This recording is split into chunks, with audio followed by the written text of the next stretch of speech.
Niba hari ikintu ujya utekereza ukumva ko uzagikora ejo, uyu munsi wa none nakuzaniye inkuru yaguhindurira ubuzima. Uyu munsi wa none hari abantu benshi bafite imishinga pe, imishinga irahari, ibitekerezo birahari, uburyo nibwo bufite ikibazo. Wenda amafaranga, igishoro ni gike, wenda se nabikora gute, nafashwa nande, mu muryango wanjye nta muntu n'umwe wigeze ubikora neza, ese nagisha inama nde ko abantu tuziranye ntabyo bazi. Nshuti yanjye, ko wakunze ibintu wabikoze. Ese wigeze utekereza ko hari umuntu atsinda atagerageje? Ese watwara igikombe utakinnye? Ibyo ntibishoboka. None se urashaka kugira ngo ugere ku ntsinzi mbere y'uko unakina? Ibi ndabivuga kubera iki? Hari abantu benshi bagiye batekereza gukora ikintu mu buzima bwabo. Wenda nawe ushobora kuba utaragitekereza ariko biragoye. Ukaba watekereje ikintu ariko ukagira ubwoba bwo kugikora. Ibi biba kuri buri muntu. Ushobora kuvuga ngo se harimo abantu bakoze ibitangaza. Yego, ariko se waba uzi icyo bakurushije? Ikintu cya mbere kibaho bakurushije kandi ukwiye nawe kumenya ukagira icyo ugikoraho, ni uko bemeye kugerageza. Buriya ikintu utaragerageza ntuba ukizi, ntuba utanakizi. Ndabikubwira gute? Niba uri umukinnyi ukaba atarigeze ujya mu kibuga cyangwa ngo ukore imyitozo n'umutoza wawe, uri umukinnyi ariko ntituzi niba uri umukinnyi wabigize umwuga cyangwa uri umukinnyi wikinira bisanzwe. Niba ukunda kwiruka urabikora ariko ntabwo tuzi niba ubizi koko, kuko nta rushanwa wagiyemo. Niba ukunda kuba wakora ibiganiro, waba umunyamakuru, wenda ukabura uburyo, niba utarigeze ugerageza ayo mahirwe yawe, menya yuko ubizi cyangwa ukaba utabizi. Ni iki kigaragaza ko umuntu azi ikintu cyangwa atakizi? Ni uko aba yaragerageje. Ese wagerageza gute mu gihe ugifite ubwoba bwo kugerageza? Waba uzi inshuro se aba bantu bagiye barata batsindwa? Aba bantu tuzi bagiye bagafata, tuzi bagiye bakira, waba uzi inshuro batsinzwe?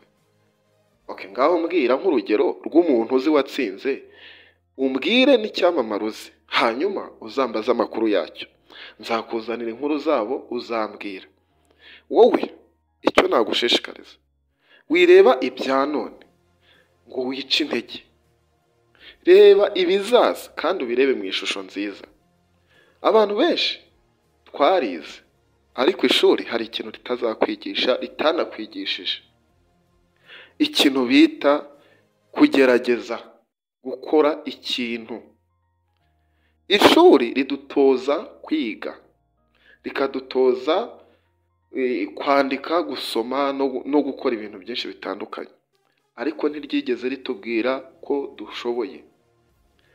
Niba hari umwarimu wagize akagufasha kubimenya, akakubwira ko ushoboye buri kimwe, uri umunyamahirwe, wahuye n'umwarimu mwiza. Ariko abantu benshi ibyo bintu mu ishuri ntabyo bavuga. Bigisha amasomo asanzwe, ariko nta mwarimu uzaza ngo akubwire ngo uzi n'ikindi. Buriya nubwo udashoboye gusoma, buriya wakina filime bikakubera, uzabitegereza uzaheba.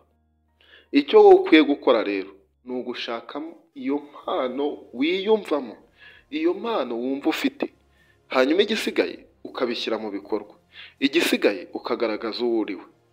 Ikindi, mu gihe uzaba uri kugaragaza uwo uriwe, ntuzacike intege, kubera yuko abantu ntibazabyizera n'ubundi. Abantu bazakomeza kukubwira ariko uyo nawe ubu uzababona yabigeraho. Ndabyibuka Cristiano igihe kimwe baramubajije ngo ninde mukinnyi mwiza uzi. Abandi ba Rio Ferdinand baravuze bati ni Ronaldo, abandi bagenda bavuga ni Maradona, abandi ibintu nk'ibyo ngibyo. Ariko w'igisubizo yabahaye yarababwiye ngo ninjye. Baraseka. Nshuti yanjye, harya ubu twongeye tukababaza, ubu twavuga ko ari nde umukinnyi ukazera?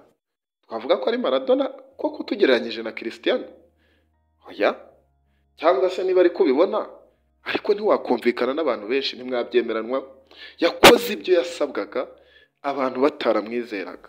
Kurikirana nawe ibyo wizera ko washobora, ibyo wizera ko ukwiye gukora ubikore. witegereza ko abantu bakubwira ngo washobora kuvuga amakuru buriya ibyo byose wibyitaho. Ita ku cyo ukunda ugikore, wagikora muri free time, wagikora ryari, gusa gikore.